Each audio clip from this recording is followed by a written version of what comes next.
Welcome to the new video of NeuroPhilos. Get ready to dive into a gripping tale that will leave you breathless, thinking, and inspired. Whether you're here for the mystery, the drama, or the unexpected twists, you're in the right place. Make sure to hit that like button, drop a comment, and subscribe so you never miss another powerful story. Let's begin. The silent saboteur. There are moments in life when everything appears to be aligning. After years of effort, the job opportunity finally arrives, the relationship begins to flourish, or health and stability seem within reach. It is precisely in these moments, when success, love, and peace converge, that something strange often occurs. A sudden argument breaks out over something trivial. A reckless decision is made, one that unravels months of progress. Or an inexplicable wave of doubt creeps in, robbing the moment of its joy. What should have been a season of triumph quickly deteriorates into frustration, leaving the individual wondering, why do I keep ruining the very things I want most? Psychologists and thinkers have long studied this paradox, but few have articulated it as clearly as Gay Hendrix in his influential book The Big Leap. Hendrix identifies this recurring pattern not as mere bad luck or weakness of character, but as the result of a powerful psychological mechanism he terms the upper limit problem. According to him, each person carries within their subconscious an invisible control system, an inner thermostat, that determines how much love, success, and happiness they believe they are permitted to experience.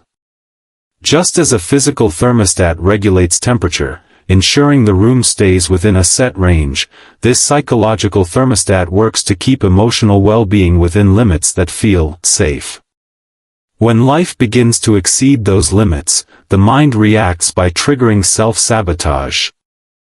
This idea explains why so many people hover at the edge of their dreams but struggle to step fully into them.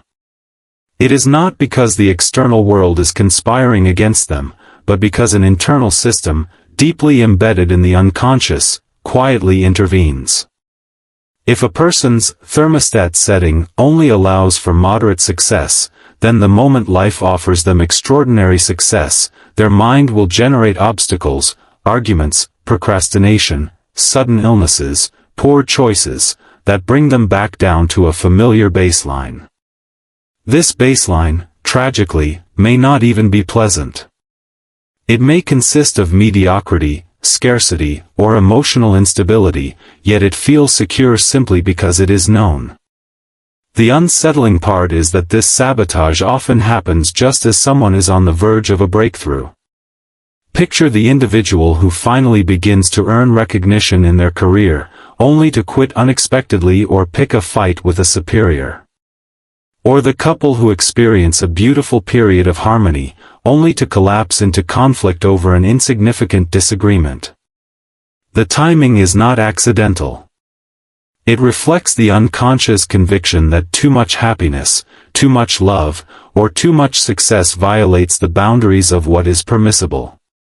Hendrix explains that this upper limit is not a rational choice but a learned response. From an early age, children absorb countless messages, both spoken and unspoken, about what is acceptable. Phrases like, "Don't get too full of yourself," "Don't be greedy," or "Don't draw too much attention," may seem harmless, but over time, they embed themselves as psychological rules. These rules evolve into invisible boundaries that dictate how much joy one feels entitled to.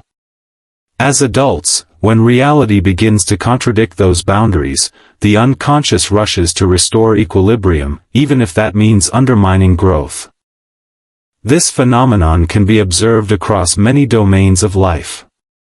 A writer who finally receives acclaim may suddenly find themselves unable to write another word. An athlete at the peak of their career may fall into reckless habits that shorten it. Even in health, people sometimes relapse into destructive behaviors just as they were beginning to recover. These are not random accidents. They are the thermostat at work, ensuring the individual does not rise above the level of well-being they have been conditioned to tolerate. What makes this mechanism particularly insidious is its subtlety. Rarely does self-sabotage appear in obvious form. Instead, it disguises itself as logic, as bad luck, or as coincidence. A failed project looks like misfortune rather than an unconscious pull toward failure. A broken relationship appears to be incompatibility rather than an unconscious discomfort with love. A bout of procrastination feels like laziness rather than fear of succeeding too much. The sabotage hides in plain sight, cloaked in reasons that feel entirely rational. And yet, beneath these surface-level explanations lies a simple truth: the greatest barrier to success often comes not from the outside world, but from within. The upper limit problem is not a punishment, nor is it destiny. It is an inherited psychological script, written long before conscious awareness, silently dictating how much happiness one is allowed to keep. And until it is recognized, it will continue to operate, pulling even the most talented and ambitious individuals back into a cycle of temporary victories followed by sudden setbacks. The first step toward freedom is recognition. To see the pattern is to begin loosening its hold. Once you understand that there is a thermostat inside you, one set not by choice but by old beliefs, you can begin to ask a radical question: what if the limit isn't real? Hendrix argues that because these limits are learned, they can also be unlearned. But before change is possible, the mechanism must be acknowledged for what it is: not bad luck, not weakness, but the silent saboteur that keeps extraordinary lives at ordinary levels. This is the starting point. To live fully, one must not only dream of success, but also learn to sustain it. And sustaining success requires challenging the deepest unconscious rules about what you believe you deserve. The origins of the limit. If the upper limit problem is real, then a natural question arises: where does it come from? Why would the human mind deliberately hold itself back from joy, love, or abundance? The answer, as Gay Hendrix explains, lies not in adulthood but in the invisible programming of childhood. The human mind is not born with limits. A newborn does not believe it is unworthy of love, or that it must restrict its happiness. Those beliefs are learned. They are quietly passed down through words, silences, punishments, and even glances. A parent's sigh when a child brags, the teacher's frown when a student shines too brightly, the sibling's jealousy when attention is given. These subtle signals become deeply internalized. They do not need to be repeated often. Once absorbed, they shape the way a child learns to survive emotionally in their world. Many children discover early that standing out can provoke discomfort. If a child excels at something and senses that it embarrasses a parent, annoys a sibling, or attracts envy from peers, they may unconsciously decide that shining too brightly is dangerous. They form a hidden pact with themselves: better to stay small, better to hold back, better not to upset anyone. This pact becomes part of their psychological operating system, quietly dictating how far they can go before they must stop. Other children absorb limiting beliefs more directly through words. Phrases like "don't be greedy," "don't want too much," or "don't think you're better than others" may have been intended as guidance in modesty, but to a young mind they sound like prohibitions. They translate into rules: wanting more is wrong, joy is suspicious, success makes you arrogant. These rules become so ingrained that by adulthood they no longer feel like beliefs, they feel like reality itself. This is why many people, even when they consciously desire success, unconsciously sabotage it. They are not lazy, unlucky, or incapable.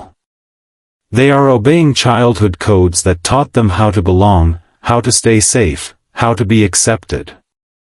In a child's world, safety depends on the approval of parents, teachers, and peers. If standing out risks rejection, the child learns to dim their light. That survival mechanism works well in childhood, but it becomes a prison in adulthood. It keeps people locked at levels of happiness and success far below what they are capable of. The tragedy is that most adults never realize these invisible pacts exist. They mistake them for personality traits. They say, "I'm just cautious," or "I don't like attention," or "I'm not good with money," without recognizing that these are not fixed truths but echoes of childhood conditioning. These beliefs are like an old operating system running quietly in the background, rarely questioned, yet constantly shaping decisions and emotions. Consider the example of someone who, as a child, felt guilty when praised because their siblings looked upset. That child may grow into an adult who deflects compliments, who feels uncomfortable when they achieve something remarkable, and who unconsciously sabotages their success so as not to outshine others. Or take the child who noticed their parents became anxious when they talked about big dreams. That child may grow into an adult who constantly downplays their ambitions, who believes that dreaming too big will bring trouble, and who lives a life smaller than their potential. These silent agreements are powerful because they are not intellectual, they are emotional. They are rooted in the nervous system. Expansion, whether in love, money, or joy, feels unsafe because it triggers the same sensations of guilt, fear, or rejection that were felt in childhood. And so the adult retreats, not because they cannot handle success, but because their body and mind have been trained to associate success with danger. Hendrix calls this self-sabotage a form of invisible loyalty. On an unconscious level, many people feel they must not surpass the happiness of their family, the wealth of their parents, or the recognition their culture allows. To do so feels like betrayal. And so, even when success is within reach, they pull back, not out of weakness, but out of loyalty to those old bonds. The unconscious whispers, "Stay here, where it is safe. Don't go too far. Don't disturb anyone." The result is that countless people live lives of quiet compromise. They achieve just enough to be comfortable, but never enough to break free.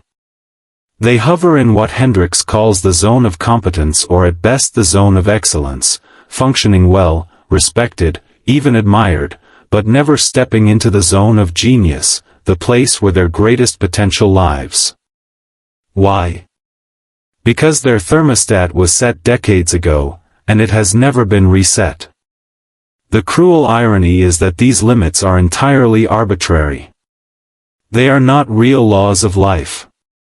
They are the shadows of childhood fears, still dictating adult choices. A 5-year-old child decided it was dangerous to want too much, and now a 40-year-old adult lives as if that decision were binding. The rules were useful once, but they no longer serve. They have become chains. The hopeful truth, however, is this: what was learned can be unlearned. These internal limits are not destiny. They are patterns. And like all patterns, once they are recognized, they can be broken. But recognition alone is not enough. The next challenge is to see how these limits disguise themselves in daily life, how sabotage appears wearing the mask of logic, chance, or even responsibility. To free yourself from the thermostat, you must first learn to identify when it is pulling the strings. Masks of self-sabotage. If the upper limit problem is the hidden thermostat that keeps us from rising too high, then self-sabotage is the tool it uses to enforce that limit. Yet, self-sabotage rarely appears in obvious form. Few people wake up and decide, "I will ruin my success today." Instead, it disguises itself, elegant, rational, even convincing. This is what makes it so powerful. We often don't realize we are sabotaging ourselves until it is too late, until the opportunity is lost, the relationship damaged, or the project abandoned. Gay Hendrix identifies self-sabotage as the primary symptom of the upper limit problem. It is the unconscious mind's way of pulling us back into familiar territory when life begins to overflow with too much success, too much joy, or too much love. To the conscious mind, the sabotage looks accidental. To the unconscious, it is protective. It is the thermostat clicking on to cool things down. The disguise of worry. One of the most common masks of self-sabotage is worry. Imagine life is going well, your work is stable, your relationships harmonious, your health improving. Instead of enjoying this balance, your mind begins to invent problems. You replay old conversations, imagine catastrophic scenarios, or obsess over trivial details. What appears to be caution is often the thermostat in disguise. Hendrix recalls a moment in his own life. After enjoying a peaceful lunch with a friend, he suddenly found his mind flooded with anxious thoughts about his daughter. Nothing had happened to justify the fear, it was manufactured by his own psyche to pull him back down from the heights of contentment. Worry, in this sense, is not harmless. It interrupts joy and replaces it with fear. It steals the present moment and re-anchors you to familiar unease. And because it feels responsible to worry, most people never see it for what it is: sabotage. The disguise of conflict. Another frequent form of sabotage is unnecessary conflict.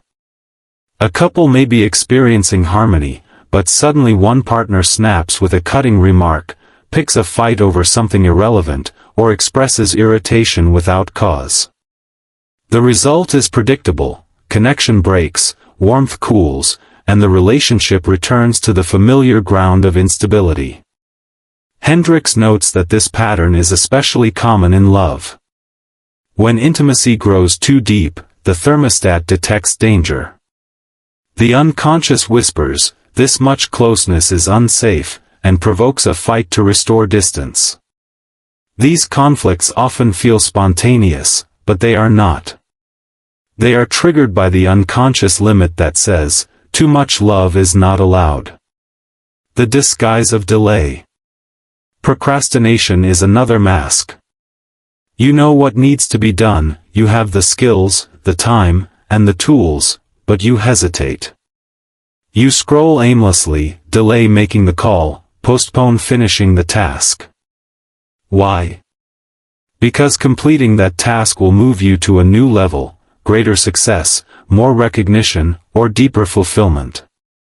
The thermostat resists this leap, so it paralyzes you. To outsiders, it looks like laziness. Inside, it is fear, fear of the consequences of growth. This explains why procrastination often strikes hardest when we are closest to breakthroughs, before sending the manuscript, launching the project, or making the proposal. The delay is not lack of ability. It is the unconscious tug back to safety. The disguise of illness or fatigue. Self-sabotage can even take physical form.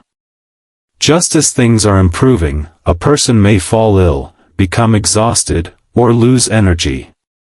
Sometimes this is genuine, of course, but often it reflects the body's participation in the thermostat.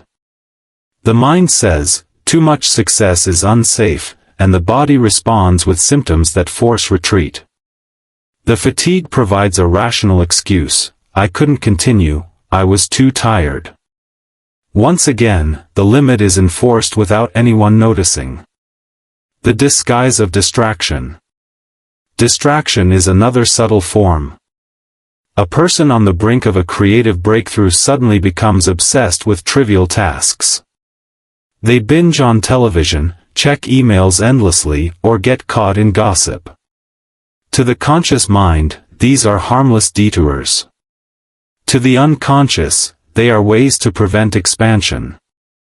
Each distraction pulls focus away from the leap that would carry them beyond their thermostat setting. The cruel pattern. What all these masks share is timing. The sabotage does not strike randomly. It strikes at the very moment of progress, just when life is beginning to exceed the limit. That is what makes it so cruel. The person works hard, perseveres, finally approaches success, only to undermine themselves at the threshold. And because the sabotage appears rational, worry feels like responsibility, conflict feels like honesty, procrastination feels like caution, it goes unchallenged. Hendrix calls this the upper limit switch, the unconscious activation of self-sabotage whenever life exceeds what the thermostat permits. Each time you allow yourself to enjoy success, love, or creativity without retreat, you stretch the limit. But each time you sabotage yourself, you reinforce it. You reaffirm the belief that you cannot, should not, or do not deserve more. Recognizing the masks. The first step, then, is recognition. You cannot fight what you cannot see. When worry creeps in during moments of joy, pause and ask, is this real, or is it my upper limit? When you find yourself picking unnecessary fights, ask, am I creating distance because I fear too much closeness? When procrastination holds you back, ask, am I afraid of succeeding more than I fear failing? Self-sabotage thrives in the dark, disguised as logic or coincidence. The moment you shine awareness on it, the disguise weakens. You see the pattern for what it is, not bad luck, not weakness, but the thermostat enforcing limits set long ago. And once you see it, you gain the power to choose differently. But recognition leads to another question: where did this thermostat come from in the first place? To fully free yourself, you must dig deeper, into the childhood origins of these limits, the invisible loyalties and hidden pacts that shaped them. Only then can the thermostat truly be reset. Breaking the cycle. Recognizing the masks of self-sabotage is a critical first step, but recognition alone is not enough. Knowing that you are caught in the upper limit problem does not automatically free you from it. In fact, the realization can sometimes make the sabotage feel even more frustrating. You see yourself procrastinating, starting needless conflicts, or inventing worries, and yet you still fall into the trap. This is because the upper limit problem is not an intellectual issue, it is an emotional and psychological pattern deeply rooted in the body. To break free requires more than awareness, it requires courage, practice, and deliberate reprogramming. Gay Hendrix emphasizes that overcoming the upper limit problem is not about removing every obstacle in life but about developing the capacity to sustain greater levels of love, success, and well-being. In other words, the goal is not simply to achieve more but to learn how to hold more without collapsing under the weight of old fears and beliefs. This is what he calls making the big leap. The courage to feel good. The most surprising challenge in this process is allowing yourself to feel good for extended periods of time. It may sound simple, but most people are not emotionally trained to sustain happiness. The moment joy lasts too long, worry creeps in. The moment peace feels stable, doubt arises. The body and mind, conditioned for stress or scarcity, begin searching for problems to restore familiarity. To break the cycle, you must practice enduring happiness without interruption, sitting with joy, allowing love, receiving success, and resisting the urge to shrink back. This requires courage. It feels unnatural at first, even dangerous. The ego resists, whispering, "This won't last, don't trust it." But each time you consciously allow yourself to remain in that state of goodness, without inventing a crisis, you stretch the thermostat. You prove to yourself that it is safe to feel good. Awareness of internal language. One of the most practical tools Hendrix offers is monitoring your inner dialogue. The words you speak to yourself shape your reality.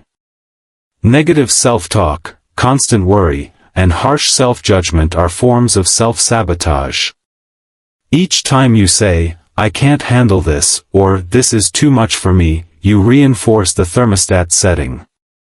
Conversely, when you declare, "I deserve this," or "It's safe for me to grow," you begin resetting the limit. Affirmations may seem simple, but they are powerful when practiced with intention. Hendrix suggests a daily mantra. I expand in abundance, success, and love every day, as I inspire those around me to do the same.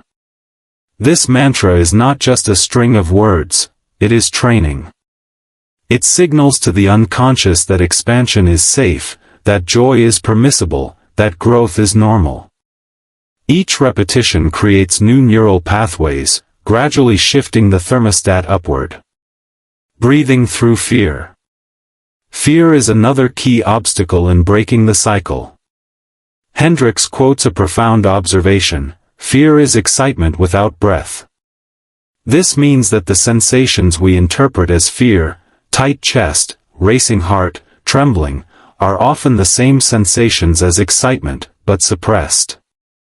By breathing deeply through these moments, instead of resisting them, we can transform fear into energy.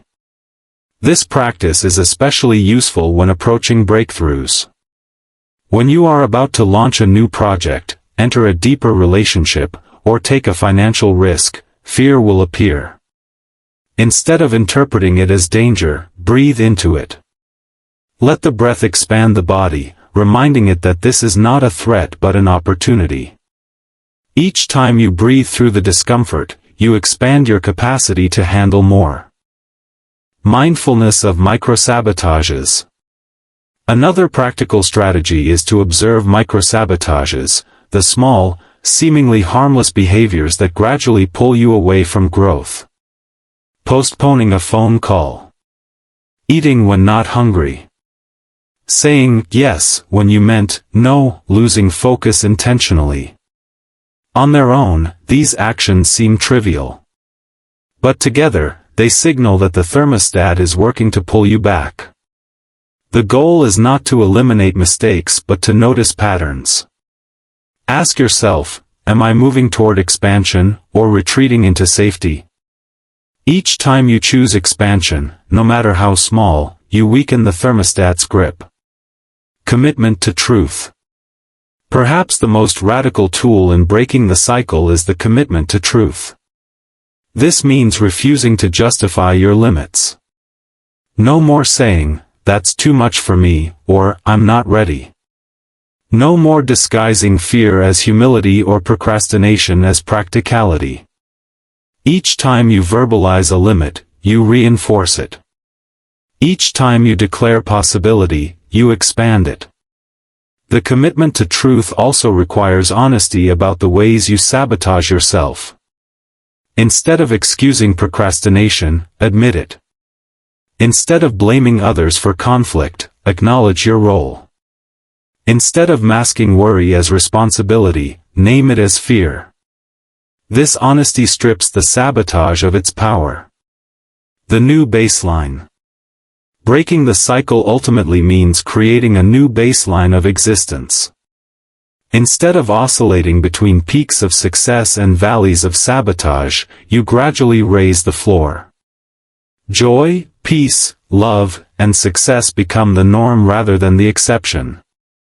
This does not mean life becomes perfect, challenges still arise, but it means the thermostat no longer pulls you back down every time you rise too high. His transformation is not instant. Old patterns will resist. Fear will return. The thermostat will attempt to reassert control. But each act of courage, each conscious breath, each refusal to sabotage becomes a brick in a new foundation. Over time, the old limit dissolves, and a new way of living emerges, one where expansion is not threatening but natural. The cycle can be broken. The thermostat can be reset. And when it is, the life that once seemed impossible becomes not only attainable but sustainable. The big leap. At the heart of the upper limit problem lies a paradox. What most people fear is not failure, but success.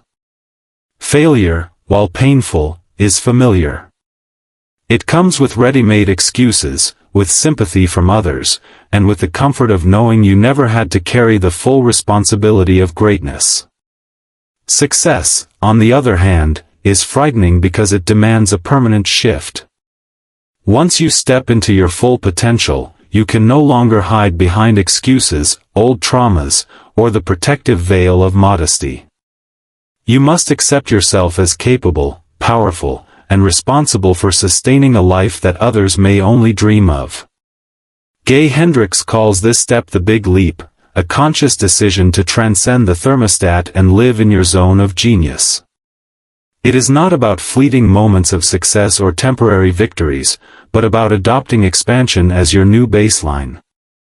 It is about no longer visiting abundance, love, and creativity in brief glimpses but learning to live there, every day. The fear of shining. Why is success so intimidating? Because it threatens the stories we have carried for a lifetime. Stories that say, don't want too much, or stay humble, or you'll lose it all if you shine too brightly. To embrace greatness is to betray those old scripts. It is to challenge the silent loyalties that bind us to family patterns, cultural expectations, or childhood agreements. And betrayal, whether real or imagined, feels terrifying to the unconscious. This is why people often shrink back just when life begins to expand. They fear the consequences of being seen, of standing out, of carrying more joy and abundance than those around them. To shine brightly is to risk envy, rejection, or isolation. And yet, as Hendrix reminds us, shrinking serves no one. Living small does not protect others, it only denies your own potential. The weight of responsibility. Another reason success frightens us is the responsibility it carries. Failure excuses us from expectations, but success raises them. If you succeed once, can you do it again? If you experience deep love, can you sustain it? If you achieve wealth, can you manage it wisely? With every expansion comes the demand for growth in character, discipline, and resilience. The ego, conditioned by old fears, whispers, "You can't handle this. Better to retreat while you can." But the truth is that you can handle it. The very fact that life presents the opportunity means you are ready, even if your old beliefs resist. Responsibility is not a burden, it is the natural companion of greatness. The leap beyond limits. The big leap, then, is not a single act but a decision repeated daily. It is the choice to stop self-sabotaging when things go well. The choice to feel joy without guilt. The choice to allow love without inventing conflict. The choice to embrace abundance without fear of loss. Each choice stretches the thermostat further, until the old limits dissolve entirely. Hendrix offers a profound perspective: the only problem you truly need to solve is the upper limit problem. Once you dissolve that, everything else falls into place. Why? Because your life naturally organizes around the level of success and love you allow yourself to sustain. Remove the ceiling, and the flow of opportunities, relationships, and creativity expands organically. Becoming a mirror for others. Living in your zone of genius is not selfish, it is service. When you permit yourself to shine, you give others permission to do the same. Your courage to sustain love inspires others to open their hearts. Your willingness to enjoy abundance encourages others to expand their own. By breaking free from the thermostat, you become a catalyst for those still trapped in theirs. Of course, this will disturb some. There will always be those who prefer the comfort of mediocrity, who feel threatened by another's expansion. But this is not your burden. The purpose of your leap is not to please everyone but to embody possibility.